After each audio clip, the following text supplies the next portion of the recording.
Hey guys, welcome back to my YouTube channel. तो आज हम अपोथी सीरीज को फिर से कंटिन्यू करने जा रहे हैं। अगर आपने प्रीवियस चैप्टर्स की एक्सप्लेनेशन नहीं देखी है तो आप देख सकते हो, प्लेलिस्ट में अवेलेबल है एसेंशियल टू गॉड नाम से, और प्लेलिस्ट का लिंक डिस्क्रिप्शन में भी, तो आप डायरेक्ट वहां पे क्लिक करके देख सकते हो। तो जैसे कि हमने प्रीवियस चैप्टर में देखा था, लूजिंग सोच रहा होता है ये तो वेल उसके साइड से लाइट जा रही होती है। लूजिंग सोच रहा होता है ये वर्ल्ड तो मैंने कभी देखा ही नहीं है, क्या ये यूनिवर्स के बाहर का वर्ल्ड है? फिर वो ऐसे लाइट के पास से मूव कर रहा होता है आगे की तरफ। तो गाइस इस वीडियो का लाइक भी 1500 लाइक है, कर देना उसे। आप वीडियो को कंटिन्यू करते। चैप्टर नंबर 234 की स्टार्टिंग होती है। लूजिंग जाग जाता है। निक बोलती कि हमने भी ट्राई किया अपनी सेंसेस को उस बुक में डालने के लिए, और हमने भी वही देखा जो तुमने देखा है। ज़्यूकेन बोल रही होती है, हाँ वो वर्ल्ड कैसा था बुक के अंदर? मैंने तो वो कभी भी नहीं देखा था, वो सब क्लाउडी क्लाउडी था। जो बुक इमॉर्टल होता है वो बोलता है कि ये जो क्योस रेलम ट्रैवल रिकॉर्ड है, ये काफी ज्यादा बुक्स में से एक है इस लाइब्रेरी में। तुम्हें सालों लग जाएंगे इन बुक्स को पढ़ने के लिए जो मास्टर पीछे छोड़ गए हैं। अब जल्दी से बताओ मुझे तुम किस तरह की बुक को ढूंढ रही हो, मैं तुम्हें रिकमेंड करता हूँ कोई सी। लूजिंग बोलते क्या कोई मार्शल आर्ट्स मैनुअल्स हैं क्या इस लाइब्रेरी में? वो बुक इमॉर्टल बोलता हाँ ऑफ कोर्स मेरे साथ चलो। वो फिर ऐसे आगे की तरफ जा रहे होते हैं।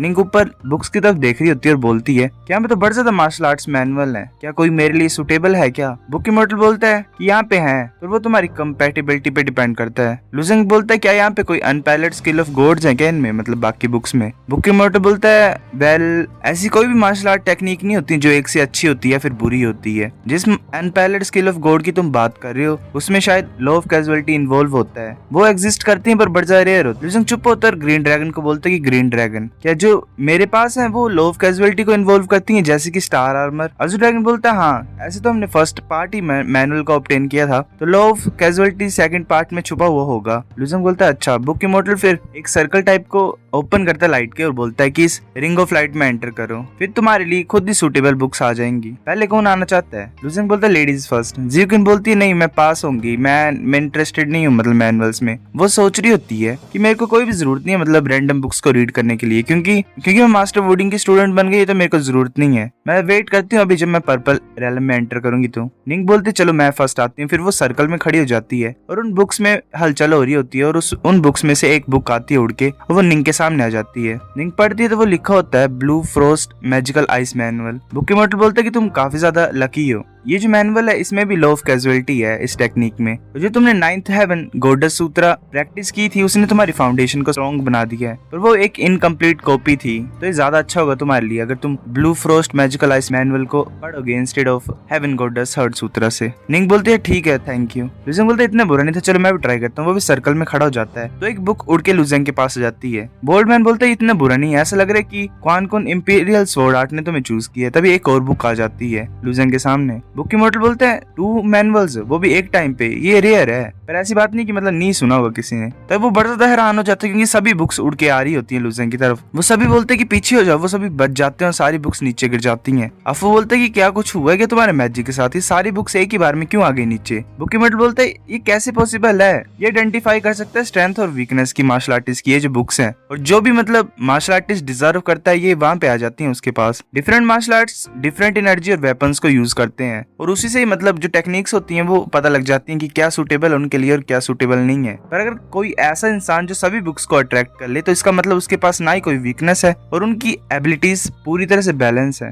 निंग बोलती है तो बड़ा ग्रेट है, इसका मतलब जितने मैनुअल्स यहाँ पे वो सभी तुम्हारे लिए सूटेबल है। लूजिंग बोलते नहीं सभी नहीं है, वहाँ पे देखो एक बुक है वो मेरे लिए सूटेबल नहीं है, वो किस तरह की मैनुअल है? बुक इमॉर्टल बोलता है ये तो बड़ा वियर्ड है, मैंने ये बुक तो कभी भी नहीं देखी यहाँ पे। अफू बोलता है कि तुमने कभी नहीं देखी, तुम लाइब्रेरी में इतने ज्यादा टाइम से रह रहे हो और तुम खुद को बुक इमॉर्टल बोलते हो। तुम ऐसा नहीं बोलते थे कि तुमने सारी बुक्स को रीड किया है, तो अब यहाँ पे एक कान से आगे जिसके बारे में तुम्हें भी नहीं पता है। बुक इमॉर्टल बोलता है सच्ची मुझे नहीं पता इसके बारे में, ऐसे मैंने सारी बुक्स पढ़ी हुई हैं, वो भी 10s of 1000 of times. Losing बोलता है ठीक है मैं। लूजिंग बोलता है चलो देखते हैं उसकी तरफ। लूजिंग उड़ रहा होता है ऊपर की तरफ, वो सभी जा रहे होते हैं, वो बुक के पास पहुंच जाते हैं। बुक इमॉर्टल उसे टच करता है, वो बोलता है कि ये तो कोई रूइंस को शो ही नहीं कर रहा है। वो फिर लूजिंग उसे पकड़ लेता है और नीचे गिराने की कोशिश कर रहा होता है। वो फिर ऐसे 2000 3000 4000 ड्रैगन स्किल्स की पावर को यूज करता है।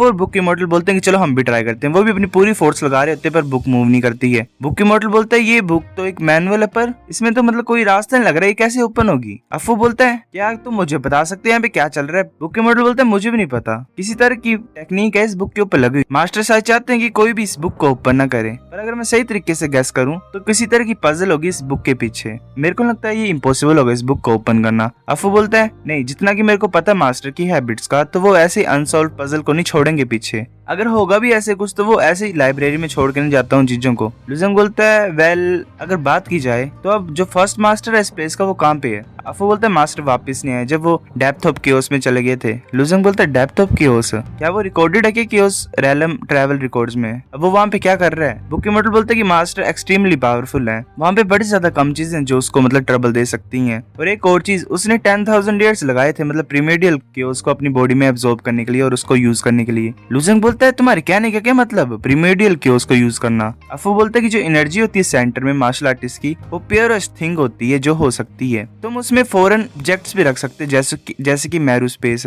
जो वर्ल्ड सी और लैंड जो तुम्हारे अंदर फॉर्म होता है वो किसी एनर्जी सेंटर में होता है जो कि प्योरेस्ट जेन एनर्जी से बना होता है। जो गांग एनर्जी होती है वो तुम्हारी पूरी बॉडी ऑर्गन्स और मसल में डिस्ट्रीब्यूट होती है। ये दो एनर्जीज होती है तेल और पानी की तरह होती है। एक इंसान कभी भी गांग एनर्जी को अपने एनर्जी सेंटर में स्टोर नहीं कर सकता है, तो ऐसे तुम प्रीमिडियल क्योस को कैसे ले सकते हो अंदर। अफू बोलता है कि मास्टर ने थ्योराइज किया सारा कि जो प्रीमिडियल क्योस है वो भी एक तरह की एनर्जी है और जो यिन एंड यांग एनर्जी है वो भी प्रीमिडियल क्योस से ओरिजिनेट हुई है। इसका मतलब जो भी है पूरा यूनिवर्स है वो क्योस से ही क्रिएट हुआ है।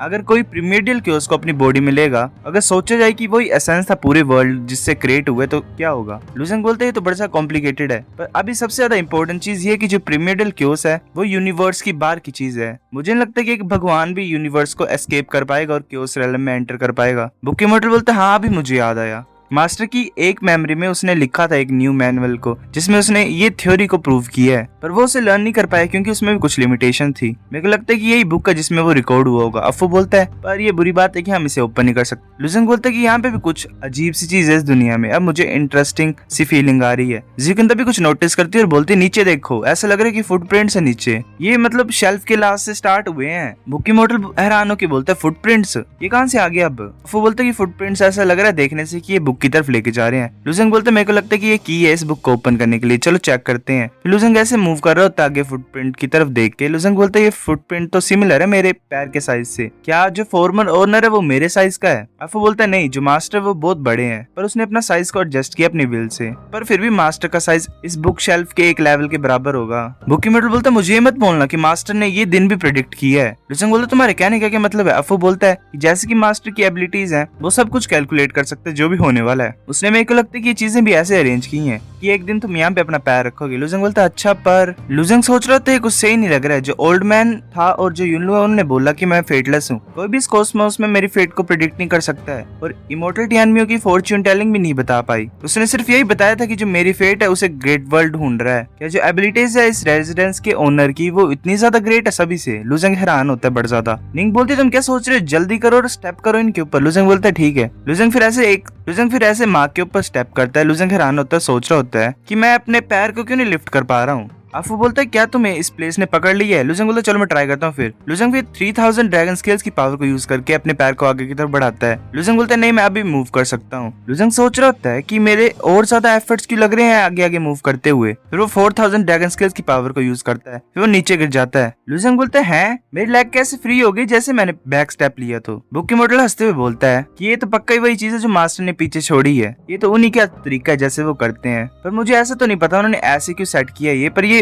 बता रहे हैं क्लियरली कि जो एडवांसिंग होती है वो मुश्किल होती है पीछे हटने से। तुम्हारी जो प्रोग्रेस है वो खत्म हो जाएगी, मतलब तुम अगर बैक हो जाओगे तो तुम्हें फिर कोई फोर्स महसूस नहीं होगी। जो एडवांसिंग है वो और ज्यादा मुश्किल होती जाएगी, रिट्रीटिंग आसान ही रहेगी हमेशा। निंग और ज़्यूकेन भी बड़ा सा टेंस सिचुएशन में होते हैं। लुजेंग सोच रहा होता है मुझे ऐसा लग रहा है कि मुझे फॉरवर्ड ही मूव करना पड़ेगा एक ही बार में अगर मैं इस टेक्निक को अनलॉक करना चाहता हूँ। तो वो ऐसे 5000 को यूज करता है, ऐसे 5500 और आगे आगे मूव कर रहा होता है। ज़्यूकेन बोलती है मुझे माफ कर दो लुजेंग, मेरे को मेंशन ही नहीं करना चाहिए था इन फुटप्रिंट्स के बारे में, तुम्हें रेस्ट करना चाहिए। लुजेंग बोलता मैं ठीक हूँ, मैं सिर्फ थोड़ी देर के लिए करने लगा हूँ इसे। ज़्यूकेन बोलती है ठीक है अगर ऐसी बात तो अपना बेस्ट करना। फिर लुजेंग 6500 ड्रैगन स्किल्स की पावर को यूज करता है, फिर 6700 7000 लुजेंग के जो मसल होते हैं उस पर टेंशन जनरेटर हो रही होती है वेल खतरनाक तरीके से। निंग आगे की तरफ आती है और कुछ पिल्स को अपने हाथ पिलाती है और बोलती है इन पिल्स को लो, इनसे तुम्हें अच्छा फील होगा। लुजेंग बोलते ठीक है। निंग बोलते चिंता करने की तुम्हें कोई जरूरत नहीं है, मैं तुम्हारे ऊपर बिलीव करती हूँ, तुम कर सकते हो। लुजेंग बोलता है ठीक है। ज़्यूकेन सोच रही होती है कि